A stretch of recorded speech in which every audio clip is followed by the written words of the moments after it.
What's up, everybody? This is yours truly, Myron Smothers with TheMindOfMyron.com, and this is the first edition of what I like to call the Mind at the Movies. So this is going to be a segment where I go to the movies, watch Netflix or something like that, and give you what I thought on whatever I'm watching that particular episode. So for this episode, I definitely just went to the movies and watched Captain Marvel. It's a long awaited film that everybody is probably going to see this weekend, and I'm gonna give you my thoughts on it. First off, I think the movie was a really good movie. Now, am I saying it was the best Marvel movie I've ever seen? No, it's not. But I think it did an excellent job at doing two things. One, doing his job, because I think the role of this movie, number one, was to introduce a new character to us. Most of us knew who Captain America was, knew Spider-Man, knew Iron Man, but we didn't really grow up knowing about Captain Marvel. So I think it did a good job of introducing a new character to us, and I think it did an even better job of building more anticipation for Avengers Endgame. Now, I know that the anticipation is through the roof because I can't wait to see it, but after seeing this movie, you want to see it even more. One thing I loved about this movie was the black representation. You know, I'm always looking for black representation in film. It's just one of the things I look for in my TV series, movies, things of that nature, because I feel like we're at a time in America in 2019, we should have representation of everybody in movies, whether that's females, whether that's black, different races. But I like seeing black representation, and we saw that in Monica and Maria. Maria was her best friend in the movie, fellow pilot, and Monica might just end up being a superhero down the road, but I'll tell y'all about that a little bit as we get further. But I like seeing the representation, even in the Kree characters. Like, we saw some Kree characters, though they were blue, they still was black. You could tell they was black. You could tell by the texture of the curls in the hair. That dude was black. So I like seeing the different representation in the movie. And of course, Nick Fury, Samuel Jackson, huge part in the film.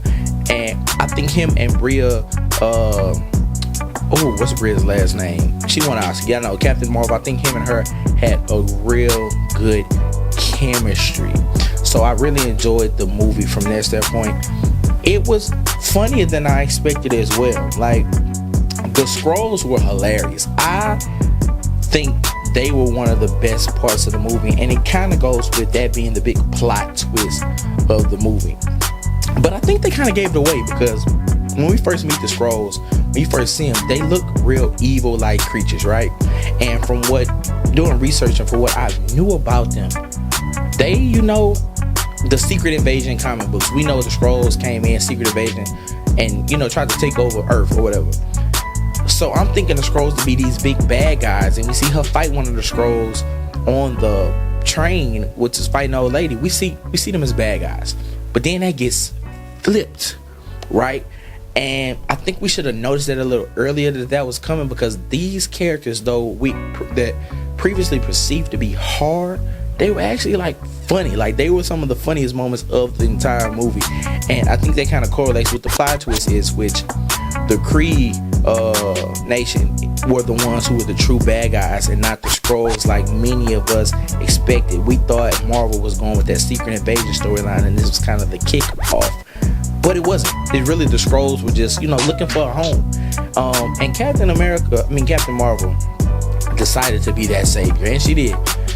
But one thing about this movie, it reminded me a lot of Captain America, I won't say the first one, but kind of the Captain America second movie, because we see, and we're gonna see this in Captain Marvel, a time jump, because this movie takes place early ages of S.H.I.E.L.D. around the mid 1990s, right? It's 2019 in the Avengers world, and where the hell has Captain Marvel been? We know that she goes and fights and goes and helps the Skrulls find a place to live. Would it take that damn long? It take over 20 years, and then you gonna pop back on the scene like nothing changed? Like, where you been for 20 years? 20 years. That's a long time. And I think from that, one thing that they predicting to happen in future Captain Marvel movies is that the young girl, she was Mariah's daughter. Her name's Monica. Monica is a character known as Phantom in the Marvel world, and she's said to have power similar to Captain America. So we can look forward to that maybe down the road, because 20 year plus gap, that young girl we saw in the movie is gonna be much older the next time we see her. But again, 20 years, that's a long time. That's a long time. But and I see we gonna kind of see the resemblance in, you know, we probably gonna load in Captain in Avengers Endgame. Where have you been all this time, baby? Because the world, clearly it's been a lot going on Earth that you have no clue about it. You was in a galaxy so far away that you had no recollection of.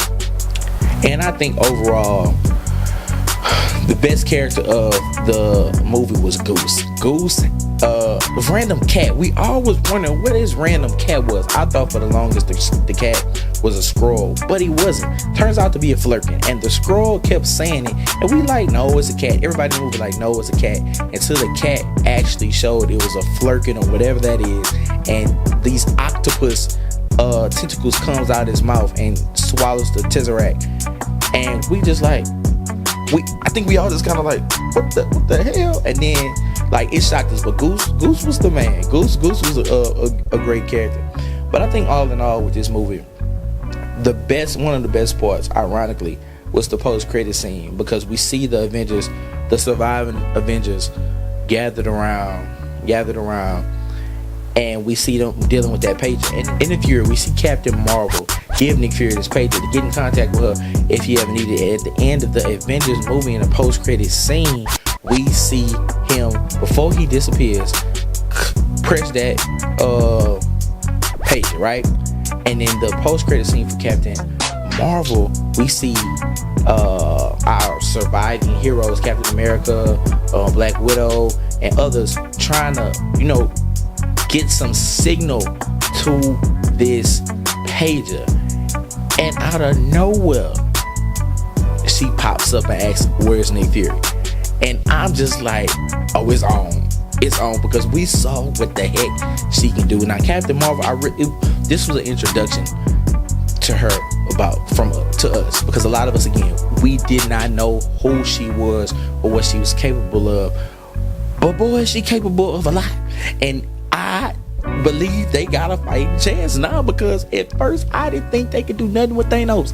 And now, if you seen Captain Marvel, the movie, you think, well, maybe these fools got a shot, because she packs a punch that I don't think none of the other Avengers had besides Black Panther. And I'm saying that because I'm biased. I'm black. Wakanda forever. But anyways, I think I'm even more excited about Avengers Endgame. And I also think this movie brings up the question of what happens after Avengers Endgame, because a lot of people thought the next big villains were going to be the Skrulls, and while they could still possibly be that, it's going to be hard to take them out of that peaceful narrative that we just saw them in. So Marvel has something up their sleeve for this phase 2 or phase 3 or 4, whichever one they're on, and it's going to be very interesting to see. How did you guys like the movie? Make sure you leave a comment in the comments below. Like this video, subscribe, and we'll see you next movie. You did.